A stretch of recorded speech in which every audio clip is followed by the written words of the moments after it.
Hey people, Philip Link here, and in this video we're going to be walking through a complete install of the RaceDeck Free-Flow tile flooring. So we'll be starting from scratch, just with a bare concrete floor, and then walking through the purchase, design, and install, cutting, and then final review of the flooring itself. Now when I purchased the house, the garage floor was looking a little bit shabby.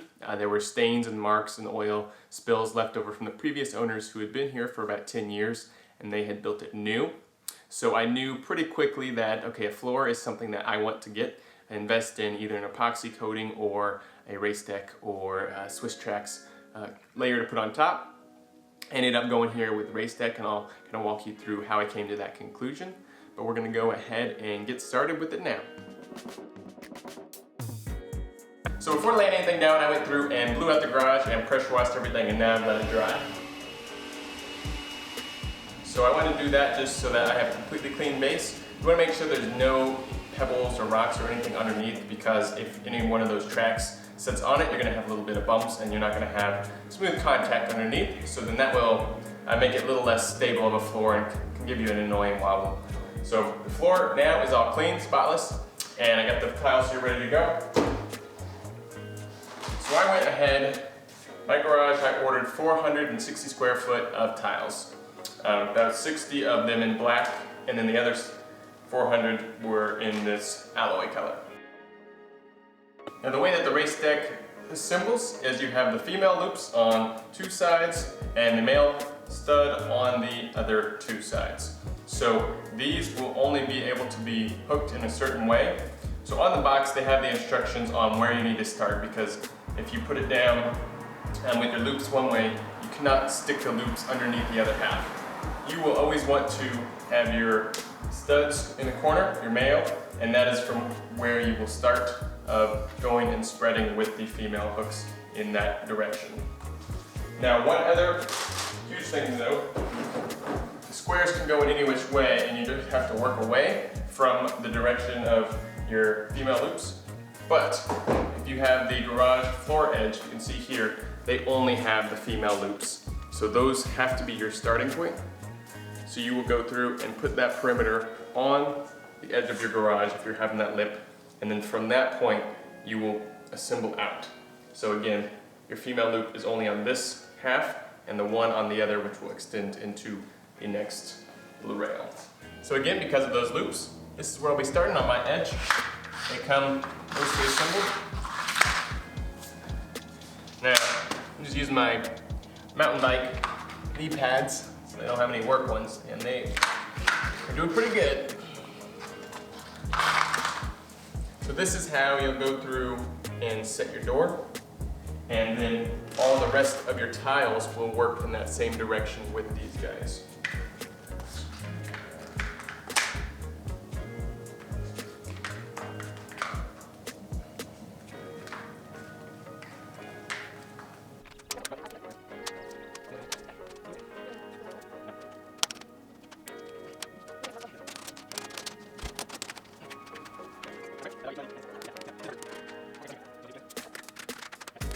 Now I've already noticed some things real quick. First, with these edge pieces, make sure you snap them in before you put it down. You really need to have the ability to get behind them, unlike the other parts where they'll be laid and you'll build upon them. Okay, and then lining them up. What I found is you get the holes lined up and then keep it propped up using the hammer. You tilt and wiggle. You hit right on the joint. Good to go.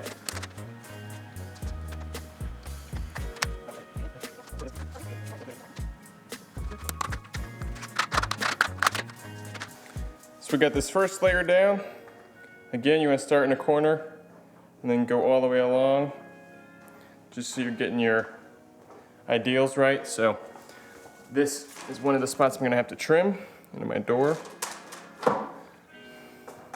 And then we'll go along. And this is where I will put the black at. So, lip is looking really good. And then on this side again, you have to trim flush against there, and then I'll be able to route my wire under it out for the camera.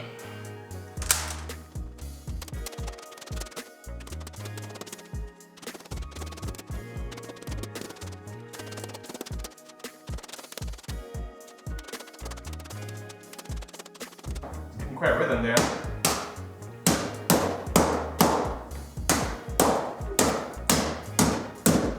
It's actually a lot easier than I thought it would be. And I was thinking a rubber mallet would make it better, but actually with the precision of the ball peen, you can hit right where you want it. As long as you don't hit hard, it does not damage this plastic.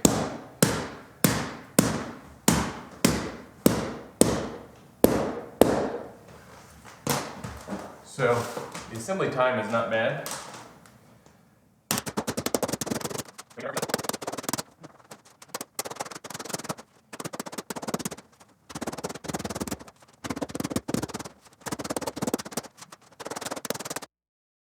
And it was at this point that we realized I ordered the wrong number of tiles for what I'm building.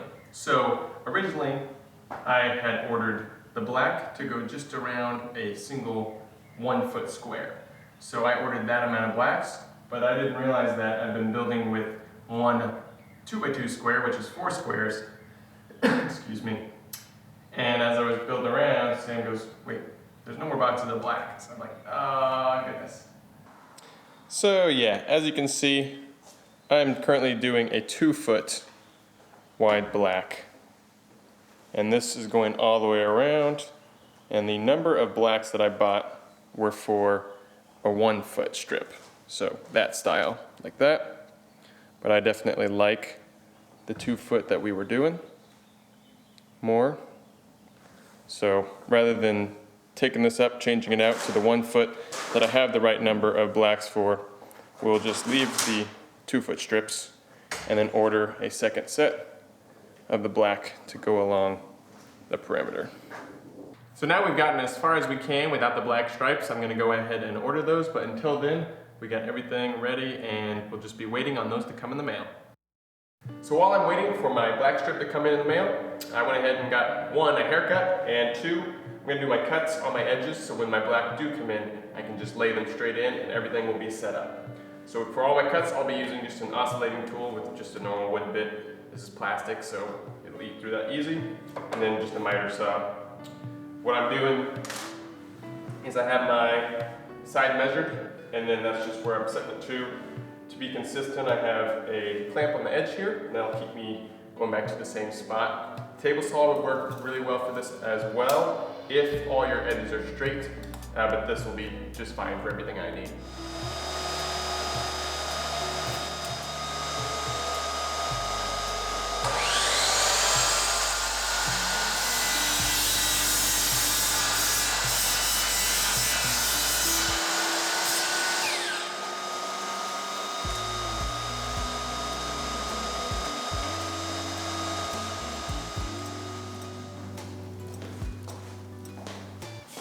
Now these I went through pre-cut to match all of that.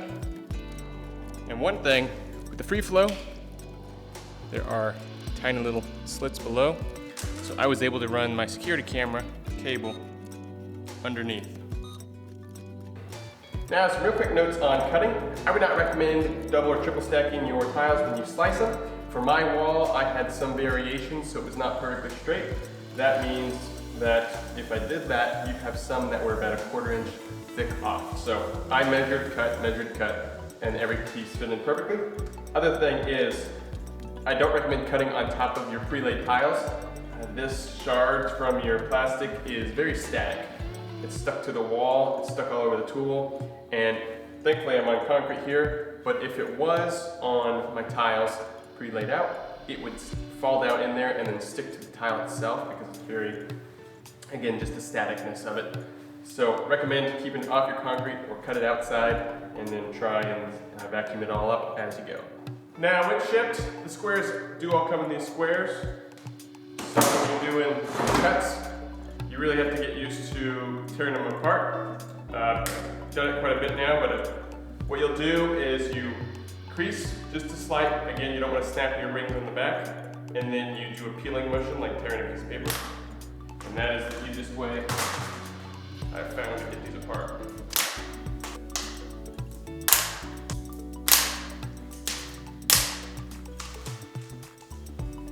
Alright, it's been a week. They shipped me the last couple sets of the black squares. So, rather than shipping a whole box with empty, we put it in a small pizza box.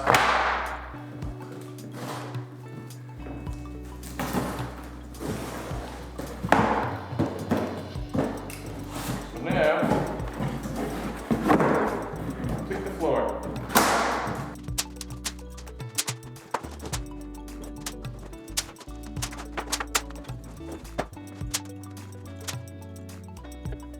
Now, because my floor is not a perfectly even number, what I'm gonna have to do is do a double square there, and that is how I'll move all these. So rather than just 2, 2, 2, 2, 2, it's a 1 set. And then that'll allow me to have 2 gray all the way along the edge. So the big question is now, why would you want to go with the tiled floor versus an epoxy? I've got family with both types, and I've got a lot of experience on both of them. While the epoxy floor does give a more premium and permanent feel, it can cost between $4 and $10 a square foot, depending on the materials and labor costs, and then how much flake you add to the finished look.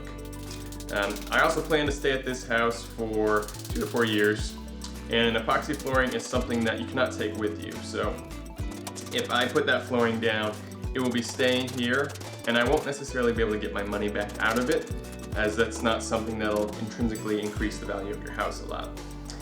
If the next buyer, when I sell my house, loves the RaceDeck, I can ask for extra $1,000 or $2,000 to cover the cost of install. And if they don't, I can pull it up and take it with me, and then install it at my next garage with the purchase of more tiles. RaceDeck Free-Flow tiles have been around for many years, so I don't foresee them changing anytime soon to where I'm worried about owning a product that will be going out here. So that is what pushed me to get the tile floor, along with I personally just love the look of the tile and the patterns you can put down easily compared to having to try and get that custom painted and the significant labor cost and things I can't do myself.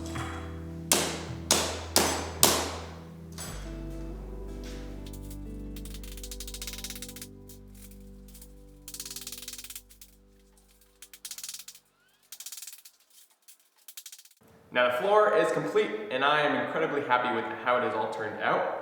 I still got some things to do in my garage, paint the walls and get some cabinets and toolboxes and such, but floor-wise, very satisfied.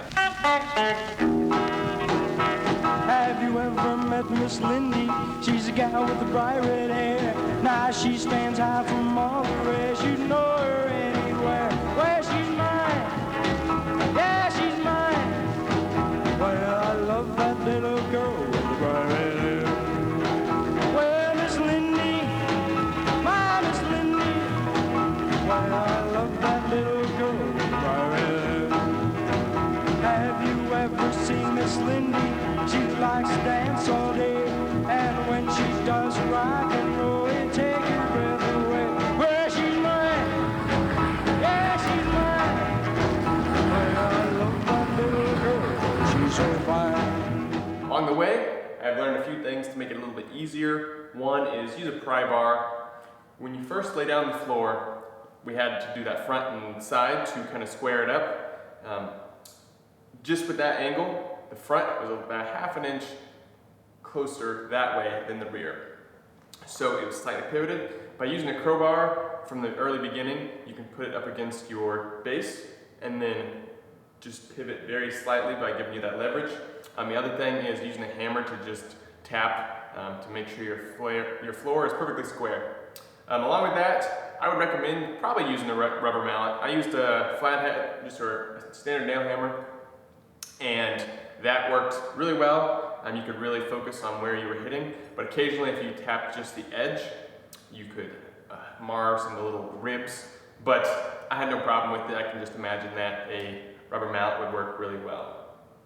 Other thing is, my wife says the floor is not very comfortable to walk on barefoot. Obviously it's better than the cold concrete in my opinion, but it is a little aggressive just with your open bare heels on it, so not too worried in the garage, but she did say to make note of that. The other thing is why I went with RaceDeck over Swisstrax. One, price. Obviously, I prefer to pay a little bit less. They're pretty close, but the Swisstrax is in 18-inch squares, whereas these are in 12-inch squares. So for my garage, which was just about perfectly even on the foot marks, this worked really well. I didn't have to trim any on the front or the rear other than around the door, and I only trimmed one side about 6 inches because it was in the off. If you're using the Swisstrax with the 18-inch squares, odds are you're gonna have to be trimming based off of the overall length. Really, it's just gonna depend on what your floor is. Other than that though, I think they're pretty darn comparable. One major pro to both of these is they have really good online editors. So here is RaceDeck's, and it's just a top down. You put in your room dimensions, and then you can go through and hand select what each square should be for your specific pattern. So as you can see, this is the square I went with, but you can select all their different other colors or different tile types, and then go through, overlay that, and then afterwards it'll give you a total count for the things that you'll be needing. Now Swisstrax is actually quite a bit more complex. It actually gives you a 3D overlay so you can see a concept of what your garage is going to look like, on top of being able to select individual floor patterns similar to the RaceDeck. So this has a little bit more features, but again, Swisstrax does have a higher cost overall. One big thing, make sure you get your measurements first. Now I was able to cat it up so I knew my exact dimensions, and I purchased 2 extras, and that is exactly what I have. I have 2 extra squares that weren't used. So the more accurate you are with your measurements, the less mess up you're gonna have trying to order 1 or 2 more squares or be just a few extras. So again, I like to err on the caution of, I figured if I cut one wrong, I could have 1 or 2 spares just as a backup and not have to wait on those to come. So that worked really well out for me.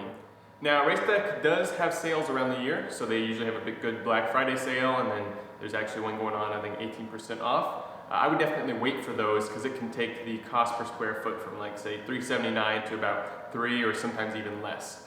Sometimes they'll have a clearance sale on certain colors. So wait for that and definitely reach out to them and work with their team. They're super helpful, and Abby at RaceDeck was able to get me free shipping and really helped on getting exactly what I needed. So thanks, Abby. Now I hope this helped you make some decisions on if you're interested in doing this for your floor versus an epoxy. So let me know if you got any questions or comments down below, and I will do my best to get back with you. So appreciate your time. Have a good day.